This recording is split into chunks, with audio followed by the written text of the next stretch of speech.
Did the food grow on the planet? Did it swim in the water? Did it run on land? That's food. The one question I wish every single doctor on this planet would ask every single one of their patients is, what are you eating? We have gotten a really nice selection of leafy green vegetables. We've got some excellent proteins, wild salmon, bison, fresh ginger root. We have some nice fat choices. We're going to be cooking with some coconut oil and lard. What we're doing is focusing on things that are natural. In the Western world, we're not suffering diseases of underconsumption. In fact, it's the opposite. We're suffering diseases of overconsumption. And once we get rid of refined oils, processed foods, refined grains, what we're left with is vegetables, fruit, nuts and seeds, meat, seafood, and good healthy fats. And that is what we should be focusing on. Okay, here's the turmeric. Yep. So we're going to use some coconut oil to the pan. Yeah, Barry, you know the pan spray I had? I had to throw it out. Well, there's no question that the brain can burn glucose. What powers the brain far more efficiently in terms of its energy-producing components, called the mitochondria, is fat. So we're going to get lard all over our hands? Yes. Okay. Our brains thrive in a fat-burning environment. Now, technically, we call this a state of ketosis. And to get into a state of ketosis, one assumes what is called a ketogenic diet, which basically means a diet that's lower in carbs and higher in fat. Oh, that smells amazing with that garlic. Barry, have you ever cooked anything like this in your life? No. Being in a mild state of ketosis is really the place to be.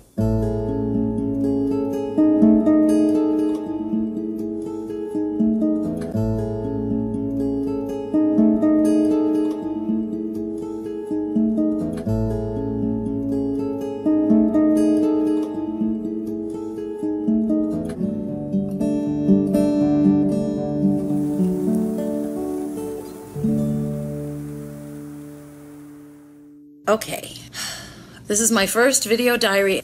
I started this new way of eating today. I figured since we're talking about all natural, I'm going to torment people by having on no makeup. Okay, I know this is not supposed to be a big old cooking show, but here we have some lamb with the bone in, and I am sauteing them in some coconut oil, and the green you see is kale that I just removed. And I made some riced cauliflower so that I can feel like I'm having carbs. Bone broth in all of these, by the way. Normally, I would just go out and eat 3 times a day. I'm so used to grabbing and going, but I am really going to do this. I am going to do this. I have to do this.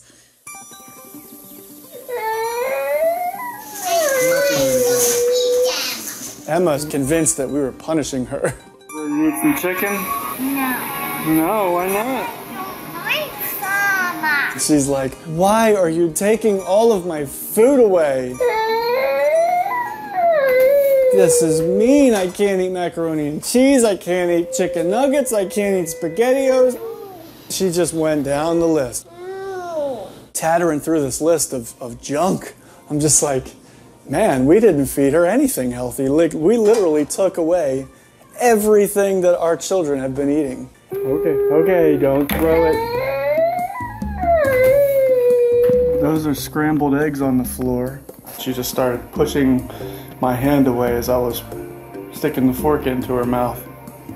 And then she literally crawled across the counter and she grabbed this bag of goldfish that was sitting there and she ripped it open and just starts shoveling handfuls of goldfish into her mouth.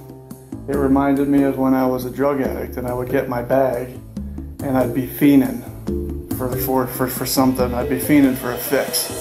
Oh, for goodness sake. The first 5 days, she starved herself. She barely ate anything. Yeah, I'm burnt out, man. I'm burnt out. That was the turning point. She was just more. Good job. I mean, she just was a bottomless pit. Abigail's eating coconut. And from that day forward, it was like she was eating everything I gave her. Everything. There you go. Barry texted me the day that she was eating with a fork. There you go. Good job. He texted me that she had never done that before, that she was eating a piece of steak with a fork. And what is she eating? Steak and kale. And I mean, I was literally jumping up and down, and I think he was too. I was so happy. She just took the fork and stuck the steak and popped it in her mouth like she's been doing it her whole life. It was crazy. So anyways, we're doing great. I'm looking forward to seeing where she's at in another 2 weeks. There you go. Good job. When a little baby's put in your arms and you giggle and they giggle back, this little body is talking to me without language, but talking in their own way, and the baby lights up. He never lit up. We knew from the moment he was put in our arms at 2 weeks old, we knew something was amiss. When he was 3, I decided to put him on a specific carbohydrate diet. Just meat, vegetable, fruit, nuts and seeds. 3rd day on specific carbohydrate diet, he fed himself for the first time. The 5th day, he said his first word. So I almost fell over on my chair. He said, "We come for welcome," because I said, "Thank you." I would always talk to him.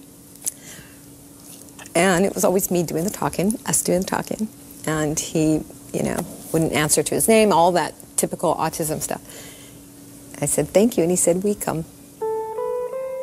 One of the things, though, that always bothered me was that he didn't seem to be able to stop bobbing, rocking, verbal noises. And so I was already beginning to wonder about if he needed something more.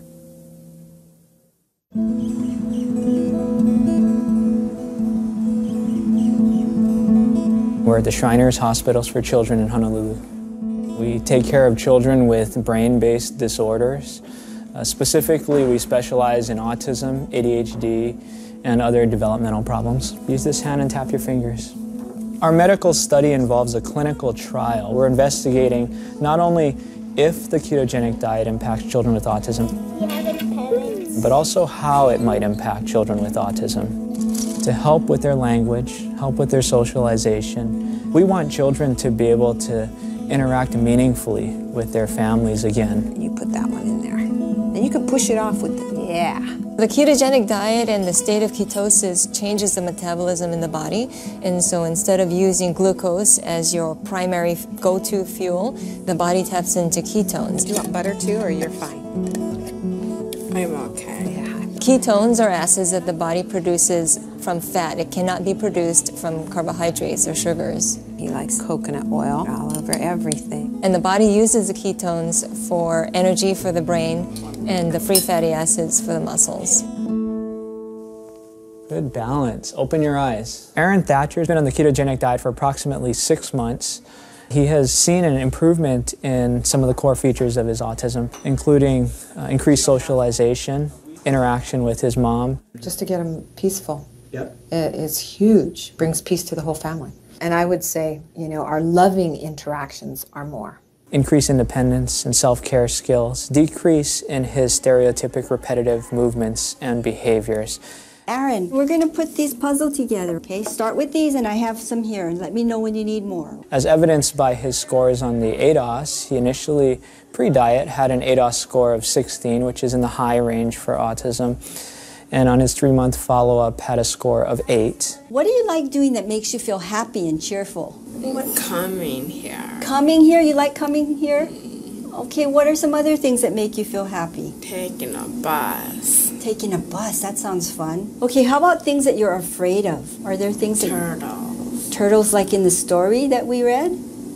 The ocean. Oh, the honu in the ocean. That makes you feel afraid? I was watching Aaron take the ADOS. And there are questions on the test, like, what do you find scary? And he said, turtles. Great, A+, right? So I said, can you say that in a complete sentence? Given the opportunity, he probably could. He did. We did give him the opportunity. Can you tell me in a full sentence? I'm afraid of turtles. Awesome. Tell me in a full sentence what makes you feel happy. I feel happy. I took the bus. Awesome. That's more therapeutic than the question that we asked them. There are some common metabolic processes in the body that exist within every cell in our body. If you're taking a medicine, you're targeting a specific mechanism within the body. Whereas if you approach it more broadly, such as through food, we might be able to influence a variety of organ systems, including the brain, the pancreas, the liver, muscle cells, blood vessels, etc., through one intervention.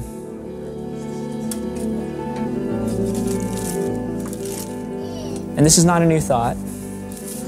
This is an old thought, thousands of years old.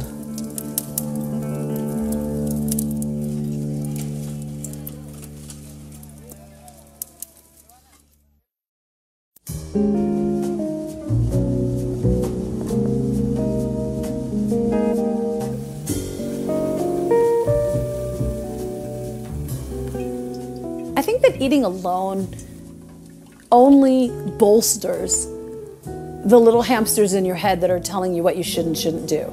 I mean, I rarely will sit and eat a meal alone without there being some little commentary going on in the back. Well, you really should have less of this, or you really should have done this or that. There we go. Look at that. Beautiful bird. Oh, that looks so good. But when you eat with other people, you end up talking and bonding and sharing. I like that. I just like that better. So you'll see there's meat and there's fat in here. You don't have to eat it, but it's really good. It's interesting with the fat that's floating. I've become so ingrained over the years of fat's no good, fat's no good, don't want fat in my diet. You know what I mean? It's hard to like... I thought about your face. I'm like, Lisa's gonna be like, I cannot eat that. I thought about you. Well, it all started with Susan Powter back in the early 90s. Yes, with the spiky hair. Yeah. I'd go buy a fat-free cake and I'd eat the whole thing and I'd be like, I'm eating fat-free. But all of that sugar turns into fat. It's carbs. So they say it's fat-free when really... Yeah, when you're eating it at the time, it's fat-free. It has no fat in it. but what does it turn into once it goes into your system? Fat. More fat. So we're gonna make the mayonnaise. Basically eggs and lemon plus oil equals mayonnaise. Okay. Right? I love it. So let's prove it. This is olive oil. Yeah, I'm using olive oil. You wanna use a pure oil like this that isn't gonna be toxic to your body. And Lisa's scared of the oil. It's gonna be okay, Lisa. I'm like counting up the Weight Watchers points in my head. I would love to be able to not have to count Weight Watchers points and not have to be so scared of eating sometimes, you know? But I'm scared of, if I don't do that, then I'm gaining the weight back, and so it's that allowing yourself to have the freedom to trust your body, to trust that when you do it, it'll be okay, because you're eating real food. Doing this as an act of love, as something we're all... Remember that, Tom? It's not. We're here to toss her stuff. Well, I'm going to pour it on first. We're just going to do it to taste. Oh my God, I'm so excited. To a long life of happiness and health. And friendship. And friendship, absolutely. Cheers. That was fun. I love you, girls. I love you too. In the 1950s, the nation was really in a panic about the rising tide of heart disease that had come from pretty much out of nowhere to be the nation's leading cause of death. In 1955, President Eisenhower himself has a heart attack, and he's out of the Oval Office for 10 days. So the nation is fixated on this problem, an urgent public health problem. Nobody really knows what causes heart disease, right? There's a number of different explanations. Maybe it's lack of vitamins, maybe it's car exhaust. So into this vacuum steps Ancel Keys, a pathologist from the University of Minnesota, and he says it's saturated fats. Saturated fats and cholesterol cause heart disease. Of 10 men, we can expect 5 to get it. And that was his hypothesis. He had an unshakable faith in his own beliefs. He was called a bully even by his friends. And he was able to get his beliefs inserted into the American Heart Association. So the first ever dietary recommendations telling people to cut back on saturated fat and dietary cholesterol to avoid heart disease were issued by the American Heart Association in 1961. That's the beginning of the story. It's the tiny little acorn that grew into the giant oak tree of advice that we have today and that we can't back out of. What was the evidence for that recommendation by the American Heart Association? It amounted to one study, coincidentally performed by Ancel Keys, That's the 7-country study, where he went to 7 countries around the world, mainly in Europe, but also the US and Japan, and he sampled nearly 13,000 men, and he looked at their diet, he looked at their cholesterol, and then he waited to see who had a heart attack or who died of heart disease. I mean, he had a hypothesis that saturated fat caused heart disease, and he was out to prove it. For one, it's very clear that he cherry-picked his countries. He had done a number of pilot studies. He knew where people were not eating much saturated fat and had low rates of heart disease, like Yugoslavia and Italy. And he ignored other countries, also low rates of heart disease, like Germany and Switzerland and France, where they ate a lot of saturated fats. He didn't go to those countries, which would have disproven his hypothesis. His study showed that low saturated fat intake was associated with low rates of heart disease. Associated, but it doesn't mean that reducing saturated fat is what caused those people to suffer less heart disease. It was also true that these people ate very little sugar. In fact, they also found in that study that what correlated best with cardiovascular death was sugar. Then what ensued was a tremendous amount of science to try to prove Ancel Keys' hypothesis right. Billions of dollars were spent in large clinical trials, the most rigorous kind of science you can do. And they were done in mental hospitals and veterans hospitals, the kind of experiment that you can't do anymore because it's considered unethical. And at the end of billions of dollars of research, they could not prove Ancel Keys' hypothesis.